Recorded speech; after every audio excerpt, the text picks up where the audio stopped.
Good morning students and welcome to the science class. Today we are going to study chapter number 9 of class 7th, respiration in organisms. In this chapter we will learn about respiration, its types, breathing, then respiration in humans and respiration in other animals and in plants. Now what is respiration? The process of obtaining oxygen and delivering it to the cells for cellular respiration and removing carbon dioxide produced by cells is called respiration. आप सभी जानते हैं कि हर living organisms को कोई भी work करने के लिए एनर्जी चाहिए होती है. ये जो एनर्जी है ये हमें खाने से मिलती है. जो फूड होता है जो हमारी बॉडी डाइजेस्ट करती है उसमें ग्लूकोज होता है जो एब्जॉर्प्शन के बाद each and every cell of the body transport होता है.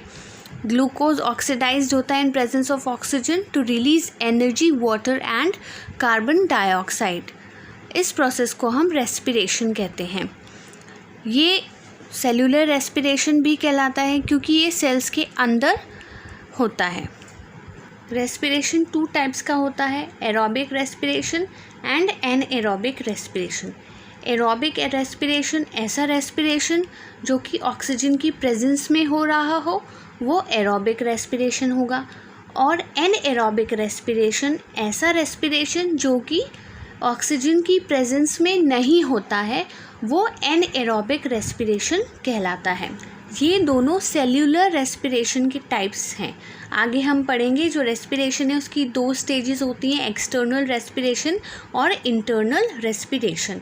एरोबिक रेस्पिरेशन में ऑक्सीजन चाहिए, ग्लूकोज कम्प्लीटली ऑक्सीडाइज होता है और प्रोड्यूस करता है 36 to 38 मॉलिक्यूल्स ऑफ एटीपी जो हमें देते हैं 2898 किलो जूल एनर्जी.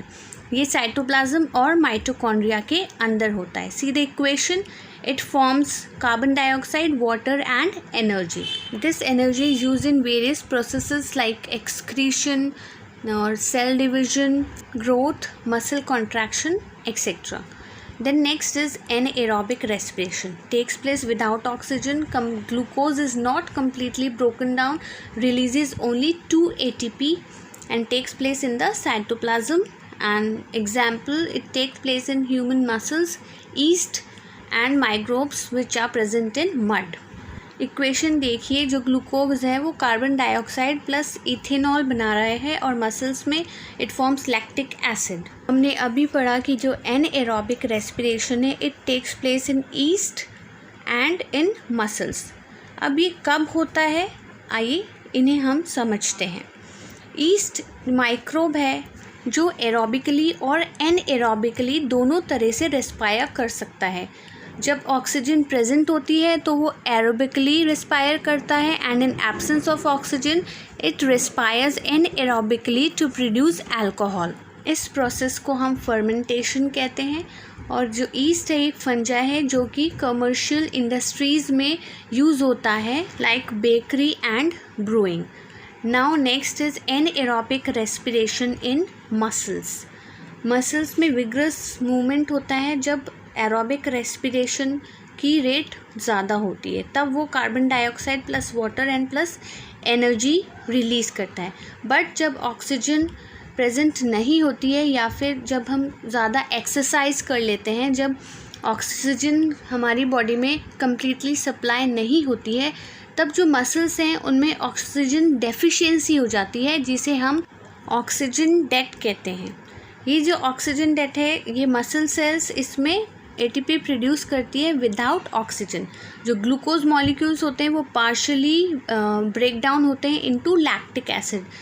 बहुत कम एनर्जी इसमें रिलीज़ होती है क्योंकि मोस्ट ऑफ द एनर्जी वो ट्रैप हो जाती है लैक्टिक एसिड के मॉलिक्यूल्स के अंदर. कभी कभी ज़्यादा एक्सरसाइज करने से जब लैक्टिक एसिड फॉर्म होता है तो मस्कुलर क्रैम्प या फटीग और टायर्डनेस का सामना हमें करना पड़ता है. एनएरोबिक रेस्पिरेशन जो है मसल्स को वर्क करने के लिए कुछ ही समय के लिए एनर्जी प्रोवाइड कर सकता है.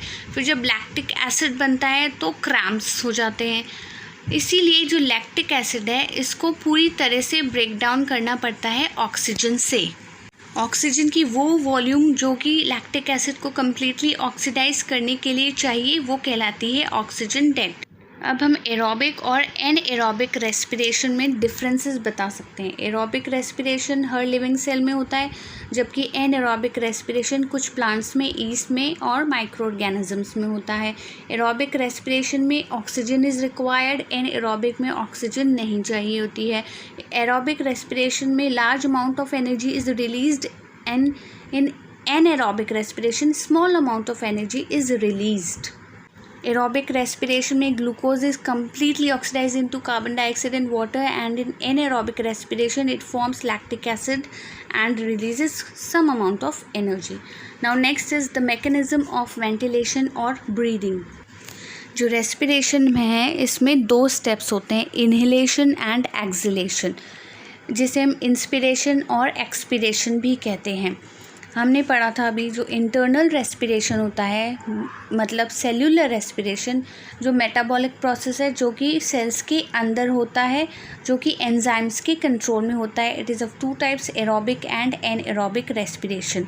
इसके अलावा एक एक्सटर्नल रेस्पिरेशन होता है जिसे हम ब्रीदिंग बोलते हैं, जिसमें सिर्फ respiratory gases means oxygen and carbon dioxide का एक्सचेंज होता है हमारी बॉडी और एनवायरनमेंट के बीच में। इसमें दो स्टेप्स होते हैं, इनहेलेशन और exhalation. Inhale means taking in oxygen and exhale means breathing out carbon dioxide. Breathing mainly lungs, ribs और डायफ्राम के बीच में कोऑर्डिनेशन की वजह से होता है। मूवमेंट होता है डायफ्राम और इंटरकॉस्टल मसल्स जो कि रिब्स से जुड़ी हुई होती हैं। इन्हीं कारण ब्रीदिंग मीन्स इनहेलेशन और एक्सहेलेशन का प्रोसेस कंप्लीट होता है। इस प्रोसेस को हम इस डायग्राम की मदद से अच्छे से समझ सकते हैं। इसमें एक साइड एक्सटर्नल इंटरकॉस्टल मसल्स दे रखी है और दूसरी साइड इंटरनल इंटरकॉस्टल मसल्स दे रखी है। एक्सटर्नल इंटरकॉस्टल मसल इंस्पिरेशन के दौरान कॉन्ट्रैक्ट करता है ताकि रिब केज पुल हो ऊपर की साइड, और इंटरनल इंटरकॉस्टल मसल्स कॉन्ट्रैक्ट होती है ताकि रिब केज वापस अपनी जो पोजीशन पे आ सके। इनहेलेशन के टाइम जो डायफ्राम है कॉन्ट्रैक्ट करता है, डोम शेप का हो जाता है, वॉल्यूम डिक्रीज़ हो जाती है, प्रेशर इंक्रीज़ हो जाता है, इसलिए एयर जो है वो इनहेल होती है। और एक्सहेलेशन में जो डायफ्राम है वो कॉन्ट्रैक्ट होता है, फ्लैटन होता है, वॉल्यूम इंक्रीज़ हो जाती है, प्रेशर डिक्रीज़ होता है और एयर बाहर की तरफ एक्सपेल की जाती है। मतलब during inhalation relax your internal intercostal muscles and contract your external intercostal muscles, and when you exhale external intercostal muscles relax and internal intercostal muscles contract. Now difference between inhalation and exhalation. First difference तो हमें नाम से ही पता चल रहा है। Inhalation मतलब action of taking in air rich in oxygen, and exhalation means action of giving out air in rich in carbon dioxide. In inhalation, external intercostal muscles contract, and in exhalation, external intercostal muscles relax. Inhalation, internal intercostal muscles relax, and in exhalation, internal intercostal muscles contract.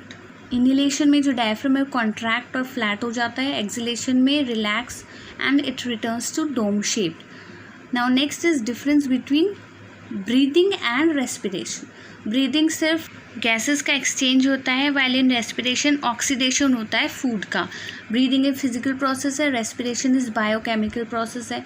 Breathing में कोई energy release नहीं होती है, respiration में large amount of energy is release.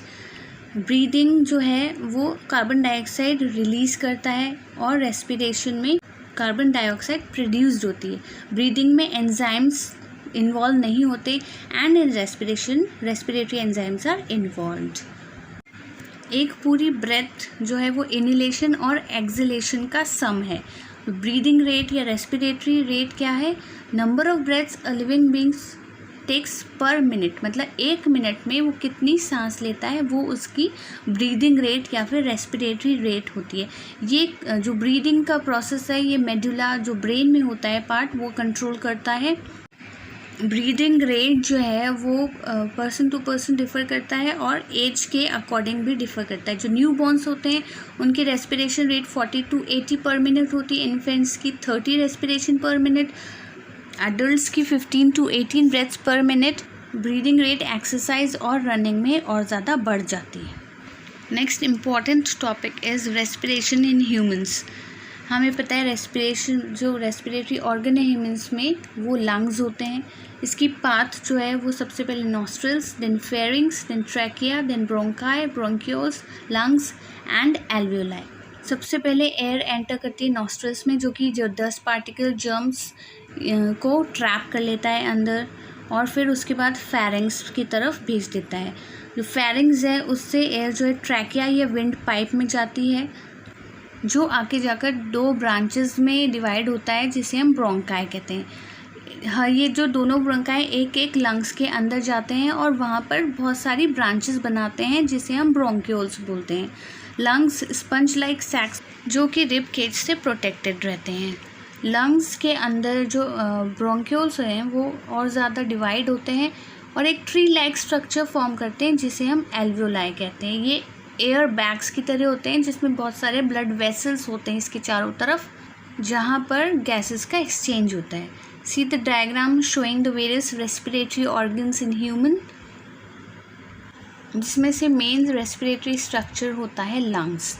जो lungs होते हैं ये एक कैविटी के अंदर होते हैं, जिसे हम प्लूरल कैविटी कहते हैं, और उस प्लूरल कैविटी में एक फ्लूइड होता है, जिसे हम प्लूरल फ्लूइड बोलते हैं, जो एयर टाइट होता है और लंग्स को शॉक से बचाने का काम करता है। जो ट्रैकिया होता है वो सपोर्टेड होता है बाय कार्टिलेज, जो कि रिंग की फॉर्म में होता है, जो उसे कोलैप्स होने से बचाता है ड्यूरिंग द ब्रीदिंग प्रोसेस। ये एल्वियोलाई है, जो ट्री लाइक स्ट्रक्चर है, जो बहुत सारे ब्लड वेसल्स से घिरा हुआ होता है, जिसे हम कैपिलरी नेटवर्क कहते हैं। यहाँ पर एक्चुअल एक्सचेंज होता है गैसेस का between blood and cells by the process of diffusion. Alveoli और ब्लड कैपिलरीज दोनों सिंगल वॉल्ड होते हैं, इसलिए इनमें गैसेस का एक्सचेंज आसानी से हो जाता है डिफ्यूजन के द्वारा। ये जो प्रोसेस है रेस्पिरेशन के, एक कॉम्प्लेक्स प्रोसेस है और 2 स्टेजेस में डिवाइडेड है।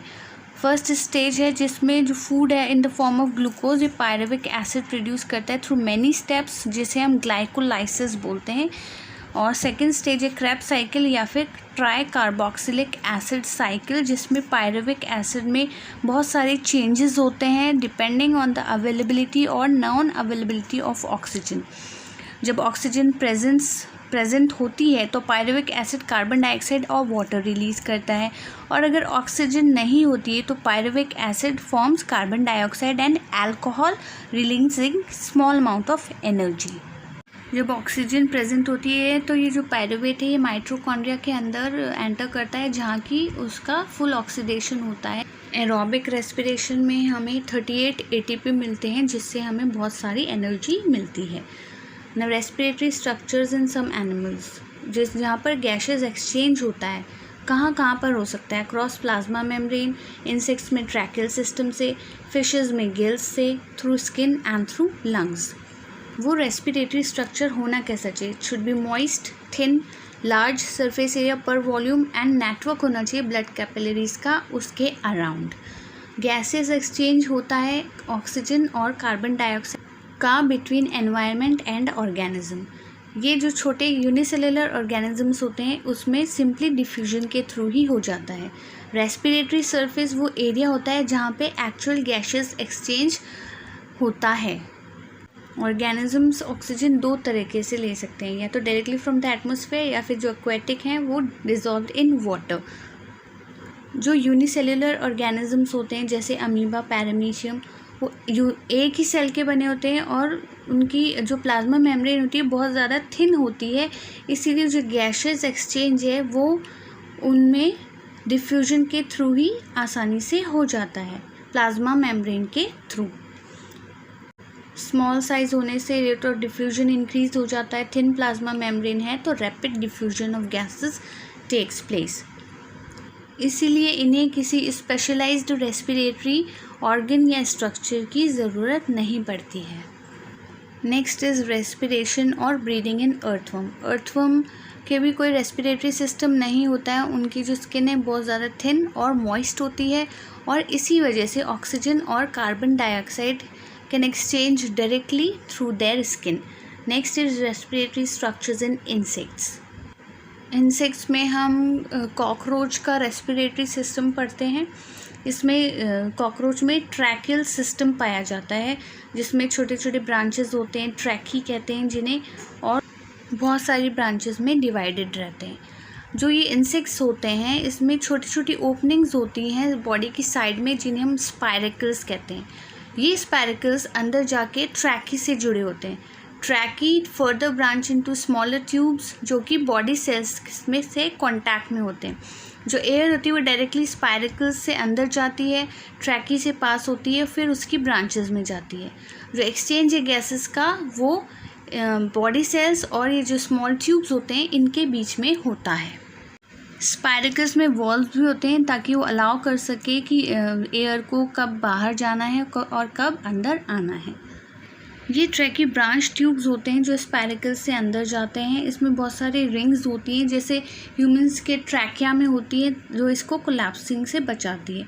इसके फर्दर ब्रांचेस होते हैं जिसे ट्रैक्यूल्स बोलते हैं। बहुत सारी होती हैं, बहुत छोटी होती हैं, बहुत ज़्यादा थिन होती हैं, इसलिए रेस्पिरेटरी सरफेस बढ़ जाता है। जो एयर है वो सबसे पहले स्पायरेकल में जाते हैं, देन ट्रैकी में, then tracheoles and then directly into the cells. Next is respiratory structure in an amphibian, और वो भी हम फ्रॉग में पढ़ेंगे। फ्रॉग में 3 वेज होते हैं ब्रीदिंग के, through the skin, through lungs and through mouth. जो स्किन है उसकी थिन और हाईली परमिएबल होती है ताकि रैपिड डिफ्यूजन हो सके। स्किन के नीचे नेटवर्क होता है ब्लड कैपिलरीज का, जो रेस्पिरेटरी गैसेस को आसानी से ट्रांसपोर्ट कर सके। म्यूकस के सीक्रेशन की वजह से जो स्किन है वो हमेशा मॉइस्ट रहती है, जो कि फैसिलिटेट करती है रैपिड एक्सचेंज ऑफ गैसेस को। जो स्किन है उसके नीचे बहुत ज़्यादा नेटवर्क होता है ब्लड कैपिलरीज का, जो O2 रिसीव करते हैं और उसे पूरी बॉडी में ट्रांसपोर्ट करते हैं। फ्रॉग में भी ह्यूमंस की तरह 2 लंग्स होते हैं। जैसे ह्यूमंस में एयर पास होती है through nostrils, then windpipe and then to lungs. Mechanism थोड़ा डिफरेंट है क्योंकि जो फ्रॉग है उसमें रिब्स और डायफ्राम नहीं होता है, इसीलिए अपना थ्रोट यूज़ करता है to pump air into the lungs. Next is respiration in fishes. Fish हमें पता है वाटर में होती है, एक्वेटिक है, इसीलिए इसके पास स्पेशलाइज्ड स्ट्रक्चर्स होते हैं कॉल्ड गिल्स, और ये ढके हुए होते हैं मूवेबल गिल कवर से, जो कि ऑपरक्यूलम कहलाता है, जो क्लोज होता है और प्रोटेक्ट करता है गिल्स को। जब फिश अपना माउथ ओपन करती है वाटर एंटर होता है और ऑपरक्यूलम जो गिल्स को कवर करता है वो क्लोज हो जाता है। जब फिश का माउथ क्लोज होता है तो ऑपरक्यूलम ओपन हो जाता है ताकि जो फ्रेश वाटर है, जो रिच इन ऑक्सीजन है, वो आसानी से अंदर आ सके।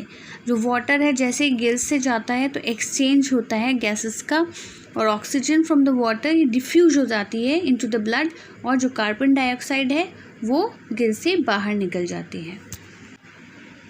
सी द पिक्चर, इसमें जो है ऑपरक्यूलम हटा दिया गया है ताकि हमें गिल फिलामेंट्स, गिल आर्क और गिल रेकर्स आसानी से दिख सके। ये टेबल है जिसमें अलग अलग ऑर्गेनिजम्स के अडेप्टेशन दे रखे हैं for easy respiration. Now next is respiration in plants.